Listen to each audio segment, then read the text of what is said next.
So longtime viewers may remember back in the day, whenever a holiday rolled around, I would discuss the corresponding chapter from the Batman classic Long Halloween by Jeff Loeb and Tim Sale. After chapter 7, I sort of stopped doing it because, well, I got bored. Hey, you try finding something new to say about this comic month after month. But I am the idiot in this situation because after that chapter, that's when things started getting interesting. So to make it up to you all and in celebration of Halloween this week, I'm going to discuss all the remaining chapters in the Long Halloween tonight in this episode. No more delays, you've waited long enough, cue the intro.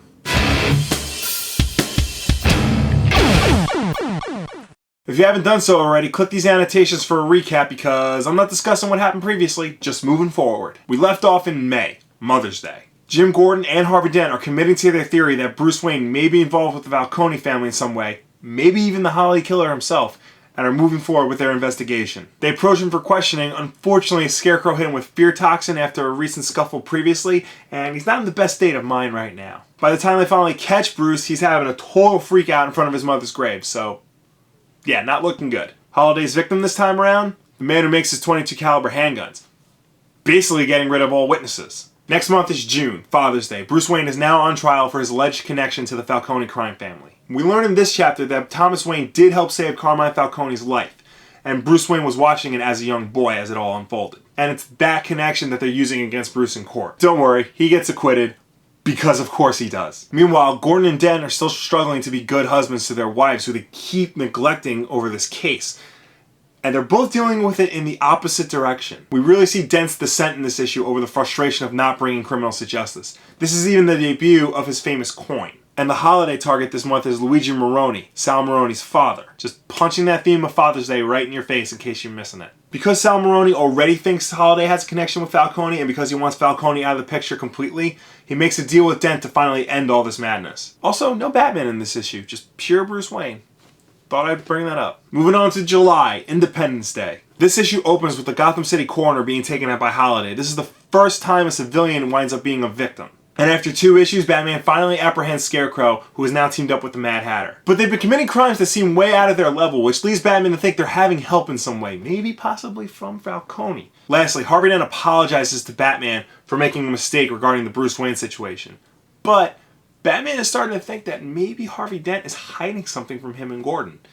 Maybe that there's a connection between him and Holiday? Now, since there aren't really any holidays celebrated in August here in America, the August issue is dubbed Roman Holiday. You'll see why in a minute. Harvey and Gilda Dent's relationship has strained to the point where she now has to question him about everything. Things don't really help when Gilda finds a .22 caliber handgun in the basement, which Harvey says is just evidence. Falcone's sister Carla is freaking the hell out because she discovered that her brother is now working with the freaks of Gotham.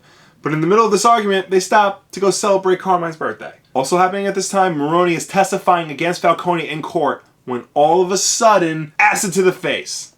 Yep, this is when that finally happens. So Falcone's birthday of August 2nd is also the same day Harvey Dent becomes Two-Face. Get it now? Carmine the Roman Falcone got what the Roman wanted? Forget it. And Holiday kills Carla Falcone, can't forget to mention that. We're now in September, Labor Day. Batman is presenting Gordon with all the evidence he has that Harvey Dent may in fact be Holiday. Neither of them want to believe this, but like the Bruce Wayne situation, they both know that they have to follow on this lead no matter what the cost. Based on the evidence, they have to find Harvey Dent, who's been missing since the accident. While Batman is on his quest to find Dent, Gordon is having Maroni transferred from one jail to another. When all of a sudden, blam! Holiday victim number 11 is Sal Maroni. Holiday also takes out the guard who was helping Gordon escort Maroni. Gordon shines his flashlight on him to reveal that it's Alberto Falcone.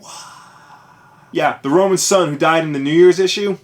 He's been Holiday all along, apparently. This leads directly into the last issue, once again Halloween. Although, because I'm sure somebody will call me out on this, the actual title of the chapter is called Punishment. The issue opens up with Alberto flat out saying, "I am Holiday." He's about to shoot Gordon when all of a sudden Batman reveals himself to be the guard he took out and just beats the shit out of him. I mean, really gives it to him good. Alberto confesses to everything and basically admits to his father that he did it for his attention. And now everybody has his attention. After losing his shit in his kitchen, Falcone discovers that the freaks of Gotham City have invaded his house and are being led by none other than Harvey Dent. Batman arrives just in time to take everybody out except for Harvey Dent, who has now fully embraced his Two-Face persona and shoots and kills the Roman. Also, Catwoman takes out Sofia Gigante, but that won't be important until the sequel. Harvey then escapes, kills his assistant who double-crossed him by giving Maroni the acid, and then finally gives himself up to Gordon and Batman on the roof of the GCPD building. where 1 year ago that day, they all made a pact to end crime in Gotham City. But before he's sent to jail, Two-Face says that there were actually 2 holiday killers. Weird, right? Batman basically assures us that since Harvey killed Falcone on Halloween, a holiday, that technically he was also a holiday killer. The story finally ends. Gordon finally goes home to his wife and son. Batman stands on a gargoyle. Alberto Falcone and Calendar Man have a holiday face-off in Arkham Asylum. Harvey Dent is in solitary, and Gilda Dent is forced to move out of their house. But first, she decides to burn all of the holiday killer evidence, talk about how she took out the first 3 victims, and then Harvey Dent took up her place and killed the remaining people so that they can finally start a life together.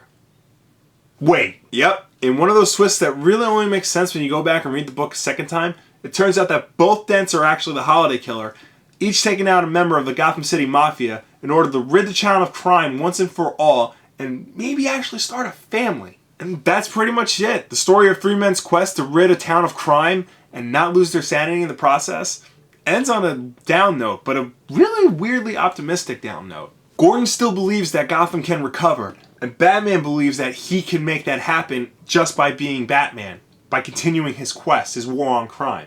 Even Gilda is convinced that she and Harvey will be together again. And while this thread is never really mentioned again, even in Jeff Loeb's own Batman work, it definitely casts a wide shadow over Harvey Dent as a character. Long Halloween defines Two-Face in almost the same way that The Killing Joke defines the Joker, and it really showcases how he is the most tragic of Batman's villains. And that's pretty much it. Sorry to keep you waiting, and sorry this episode felt a little rushed. If I ever do something like this again, I promise to do it right. Anyway, I gotta wrap this up, so leave your thoughts down below or find me on social media to discuss your final thoughts on The Long Halloween, or if you have any other favorite Loeb Sale collaborations. And as always, like if you like, subscribe if you really like, share this video with your friends. Thank you very much for watching. Happy Halloween. See, Damian is going to return in Batman and Robin issue 38, scheduled for release in January of 2015. It is currently October 2014, and the story that this is a part of, Robin Rises, isn't even over yet. 2 games that came out already that I am really looking forward to, that I really want to play. Alien Isolation and Middle-earth: Shadow of Mordor. I want to try Middle-earth: Shadow of Mordor. That one. Shadow of Mordor. Just say Shadow of Mordor. Yeah.